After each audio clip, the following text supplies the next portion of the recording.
할렐루야, 새 아침입니다. 승리의 날입니다. 기쁨의 날입니다. 그리고 감사의 날입니다. 네, 오늘은 12월 27일 금요일입니다. 우리가 오늘 함께 나누는 말씀의 제목은 고군분투할 필요가 없습니다. 라는 제목입니다. 네, 고군분투할 필요가 없습니다. 네, 갈라디아서 5장 16절 말씀 같이 읽겠습니다. 내가 이르노니 너희는 성령을 따라 행하라. 그리하면 육체의 욕심을 이루지 아니하리라. 네, 우리가 항상 선택을 해야 되죠. 육신적인 것이 있고 그 다음에 영적인 것이 있습니다.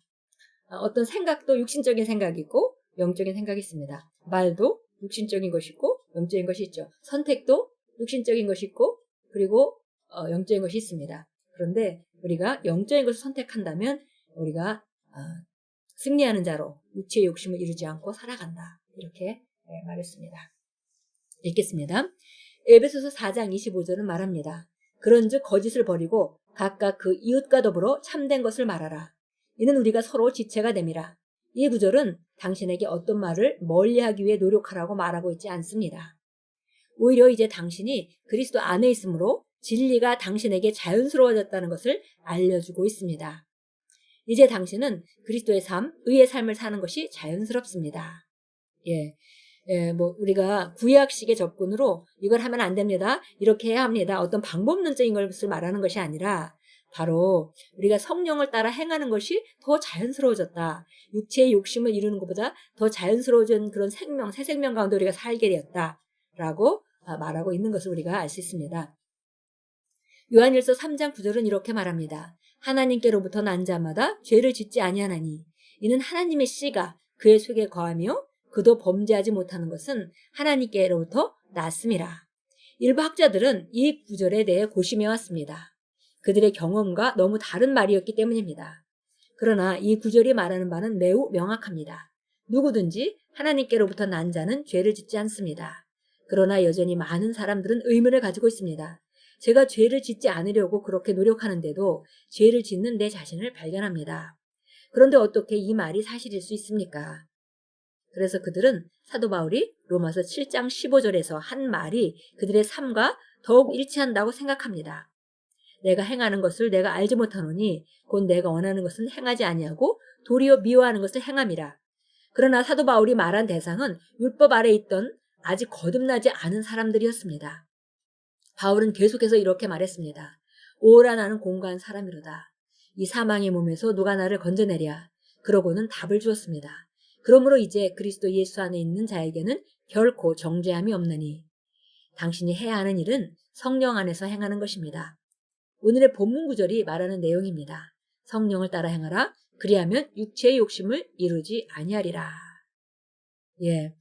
많은 경우 사람들이 그 신약의 백성이고 신약의 그리스도인들임에도 불구하고 구약식으로 하나님의 말씀을 율법적으로 이것은 하지 말라는 것, 이것은 하라는 것 이런 식으로 구별을 하죠. 그렇게 한다면 그 노력은 얼마 가지 않아 바닥을 치고 말 것입니다. 그런 삶이 바로 고군분투하는 삶입니다.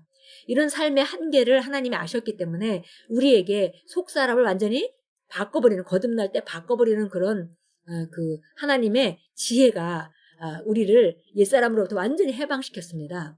그래서 이제는 우리가 새롭게 거듭난 내가 누구인지를 발견하고 그대로 기능한다면 밖의 것은 자연스럽게 우리가 약간의 훈련을 통해서 정리할 수 있는 부분인데 우리가 우리 속사람이 변화와 새로 거듭난 나는 누구인지 어떻게 사는 자인지 무슨 능력을 가지고 있는지 이걸 알지 못하고 예수 믿었지만 거듭남에 대해서 잘 깨닫지 못하고 옛날식으로 계속 말씀을 따라 행동만을 변화하려고 한다면 그것이 바로 고군분투하는 삶이고 그렇게 해서는 전진할 수가 없습니다.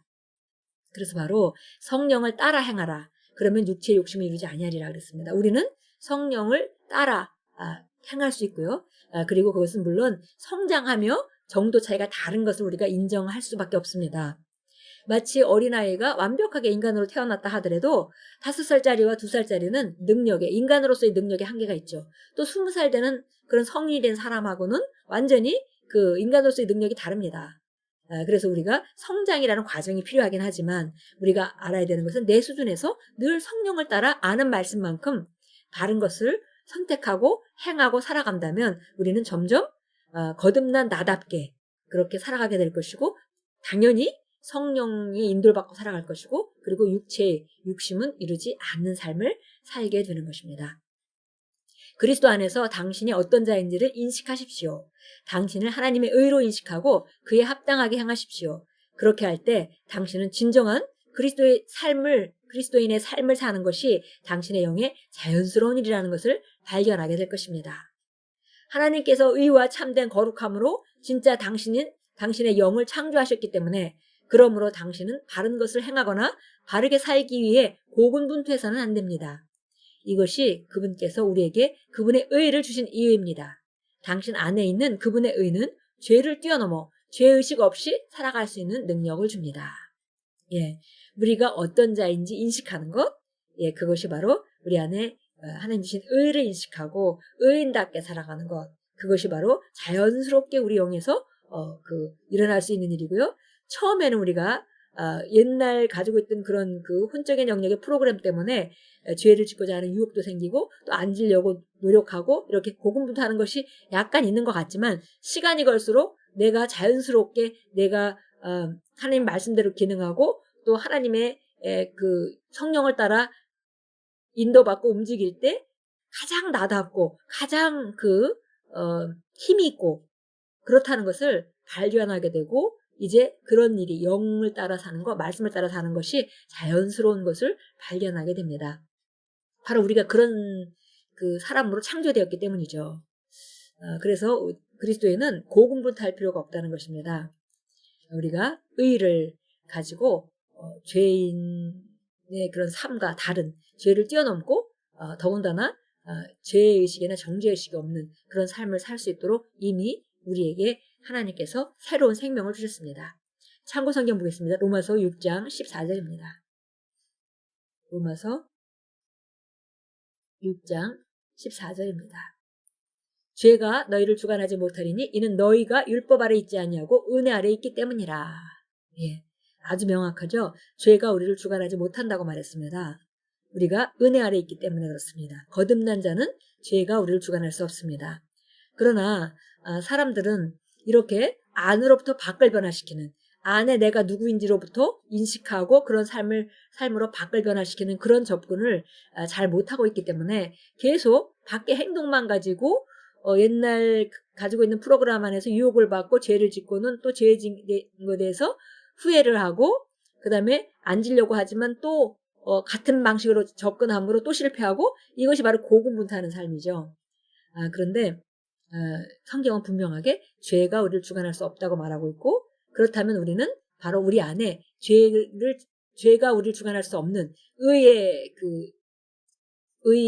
심령과 의의 본성을 가지고 있다는 것을 우리가 알고 인식하고 그대로 말할 때 우리는 죄로부터 벗어나는 것입니다.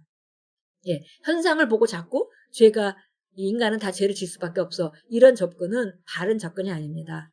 말씀을 통해서 우리 안에 속사람, 거듭난 내가 어떤 자인지 먼저 봐야 되고 그런 말씀을 통해서 본 속사람의 형태를 밖으로 나타내야 되는 것이죠. 예, 요한일서도 한번 보겠습니다. 요한일서입니다. 요한일서 5장입니다. 5장 18절부터 19절까지 보겠습니다. 하나님께로서 태어난 사람은 누구나 죄를 짓지 않은 줄을 우리가 아노라. 오히려 하나님께로부터 태어난 자는 자신을 지키나니 악한 자가 그를 건들지도 못하느니라. 우리가 아는 것은 우리는 하나님께 속해 있으며 온 세상은 악함에 놓여 있다는 것이라. 예, 하나님께로 태어난 사람은 누구나 죄를 짓지 않을 능력이 있습니다. 왜냐하면 본성이 의의 본성을 가지고 있기 때문입니다. 물론 의의 본성을 가지고도 행동이 잠깐 죄의 행동이 나올 수는 있겠죠. 그렇다고 해서 우리가 그것은 우리 안에 죄의 본성이 있다고 말할 수는 없습니다. 우리 안에 있는 것은 의의 본성이고 의의 본성이 있는 자는 바로 죄를 지을 수 없습니다. 세상은 악하지만 우리는 의로 거듭난 자입니다. 고린도후서 5장을 하겠습니다. 고린도후서 5장 21절입니다. 우리가 잘 아는 5장 17절 말씀이 바로 누구든지 그리스도 안에 있으면 새로운 피조물이라 옛 것들은 지나갔으니 보라 모든 것이 새롭게 되었도다. 이 말씀이 17절에 나오죠. 예, 그리고 그 후에 21절. 그러므로 이제 우리가 그리스도를 대신한 대사들로서 하나님께서 우리를 통하여 너희를 권면하신 것 같이 우리도 그리스도를 대신하여 너희에게 간구하노니 너희는 하나님과 화해하라. 하나님께서 죄를 알지도 못하는 그를, 바로 예수님입니다. 우리를 위하여 죄로 삼으신 것은 우리로 하여금 그 안에서 하나님의 의가 되게 하려 하심이라.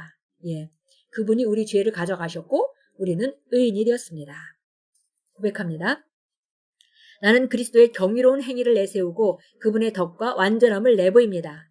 나는 하나님의 신성한 탁월함 안에 행하며 의의 열매들과 일들이 나타납니다. 나는 성령 안에서 행하고 살며 내 삶을 향한 하나님의 목적을 영광스럽게 성취합니다. 할렐루야. 우리 다시 한번 믿음으로 고백하겠습니다. 나는 그리스도의 경이로운 행위를 내세우고 그분의 덕과 완전함을 내보입니다. 나는 하나님의 신성한 탁월함 안에 행하며 의의 열매와 일들을 나타냅니다. 나는 성령 안에서 행하고 살며 내 삶을 향한 하나님의 목적을 영광스럽게 성취합니다. 할렐루야. 아멘. 예, 더 이상 고군분투할 필요가 없습니다. 승리의 삶이 우리에게 주어졌습니다. 우리는 의인으로 거듭났고 의의 본성은 우리의 본성입니다. 그리고 의의 행동은 자연스럽게 우리 삶에 나타납니다. 오늘도 우리 안에 있는 의를 인식하시면서 육신을 따라 행하지 않고 영을 따라 행하는 그런 아름다운 삶을 살아가십시오. 예수 이름으로 축복합니다.